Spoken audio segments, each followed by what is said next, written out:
Wow! Bagong bapping oh. Kintab mo naman, idol. At umaraw pa nga mga idol, no?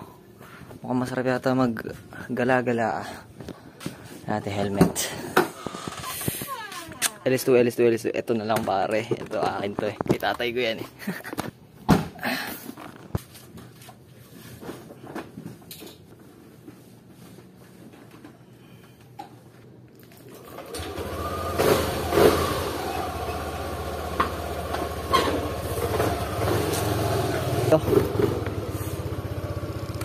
Yeah.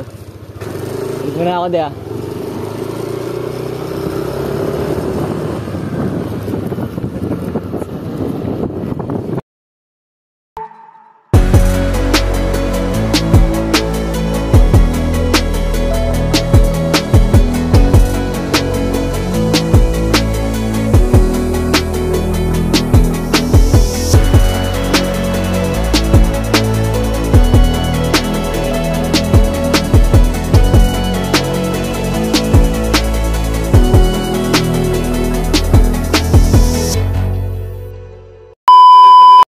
May dumalaw sa ating tropa eh. Sa YouTube. Hanapin mo sa YouTube. Wait lang.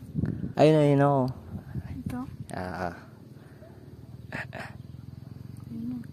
Naka-notify agad ah. Lagi ka natambay dito? Pag pinapayagan lang po akong mag-tricycle. Ganda nga kasi dito. Tingnan mo. Moron motor ako ngayon eh. Nahilig ako sa motor ngayon. Ha? Anong motor mo? Ano yan? Yung Aerox. Tsaka mayroon ako isang Mio sa bahay. Mio. Nakita ko lang dito si Errol eh. Nagbablog ako ng Aerox.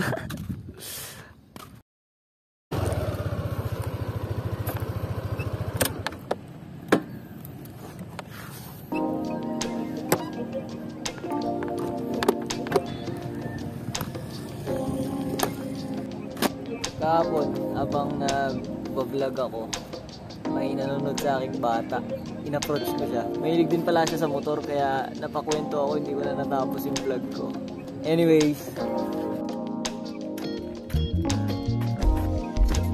Kumusta sa inyo mga idolo? Ito nga pala yung second hand kong nakuhang motor. Yamaha Aerox version 1 na 2017 model. Very basic lang siya mga idolo. Hindi siya keyless, walang ABS, walang Y-Connect, walang stop and start system, at wala pang inaangkas. Just to be very clear mga idolo, this is not a review but rather an overview sa aking motor. Kasi alam ko sa YouTube, napakarami ng feature or proper na review video ng Aerox. Ito yung akin. Nung pinakauna namin kuha dito sa Aerox, very fresh pa siya. Kasi nasa 13,000 kilometers pa lang yung natakbo niya o yung nakalagay sa odometer niya. Nakaalaga naman din sa change oil nung previous owner, kaya very smooth pa yung andar niya. Kahit second hand. Ngayon mula 13,000 kilometers, kung ipapakita ko sa inyo, ito pala naka-on na, nasa 25,000, almost 25,500 kilometers na yung total niyang natakbo.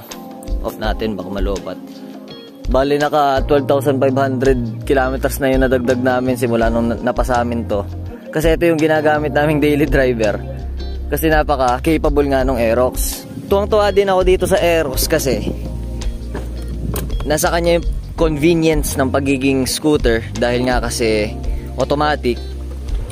Kaya piga ka lang ng piga, hindi ka napapagod sa clutch. Pero meron din siya dinadalang power at performance na kayang sumabay sa ibang motor. Dahil na rin dito sa 155cc niyang displacement o yung makina niya. And meron din siyang tinatawag na VVA o yung Variable Valve Actuation na basically kung i-explain ko, para siyang VTEC. Kung alam niyo yung VTEC sa mga Honda Civic, para siyang ganun pero sa motor. Ga-activate siya pag pumalo ka na ng mga 6,000 to 6,500 RPM. Ganun, may lalabas na indicator dito so, sa dash. Okay, balik tayo sa una. May nakakabit pang mga crash guard, pati mga auxiliary lights to nung nabili namin. Pero tinanggal ko para medyo gumaan yung motor. Tsaka mabalik sa stock yung look niya. Ang di lang tinanggal ko dito is yung bracket nung top box. Kasi nagagamit din naman namin yung top box pag namamalengke tsaka pag kulang sa space. Tapos meron din siya mga minor sakit sa ulo.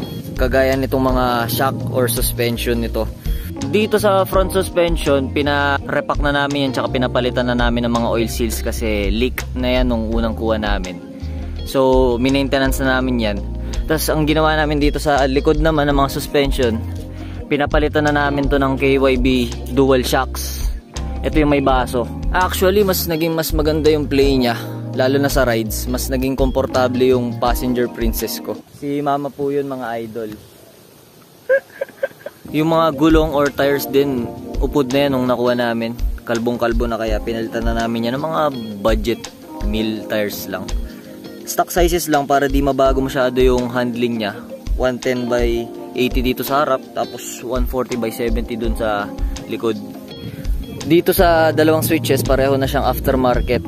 Dito sa left side, nagkaroon na siya ng hazard which is hindi available sa stock. Makikita nyo, ayan na, nag-hazard na siya. Then, dito sa right side, na off na niya yung daytime running light. Kaya pinalitan namin. Itong phone holder sa TikTok shop lang yan. Tapos dito sa digital panel gauge niya, makikita mo yung mga basic info habang nagra-rides ka. Kagaya nung tachometer, pati yung speedometer niya, dito na din yung odometer. May clock pa yung Aerox na na-adjust yan. Tapos ito yung fuel gauge niya na 1 bar na lang akin. Tapos convenient siya pag magpapagas ka mga dre. Ayun, nandito lang. Hindi mo na kailangan tumayo ng upuan. Nandito siya sa labas na yung fuel tank niya. Gaganyan mo lang. 'Di ba? Napaka-convenient niya. Tapos dito sa underseat compartment niya, nasa 25 liters din yung capacity. Napakalaki. Kasyang-kasya dito yung large kong LS2 na helmet. Pero di ko ipapakita yung loob kasi medyo madumi mga idol.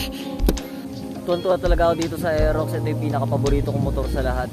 Kasi subok ko na siya na pwede siya pang long ride, pwede siya pang city ride, pwede siya pamalengke, pwede siya pang everyday use. Maporma siya, practical, tsaka being a maxi scooter, sa 9 months namin siyang ginagamit, hindi pala siya ganun kalakas sa fuel consumption, which is surprising. Talagang fun lang gamitin yung Aerox.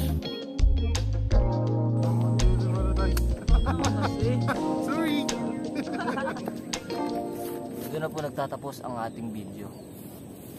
Sa tingin ko, ito try ko na mag-motovlog. So, I guess see you in the next episode. Thank you for watching. Goodbye.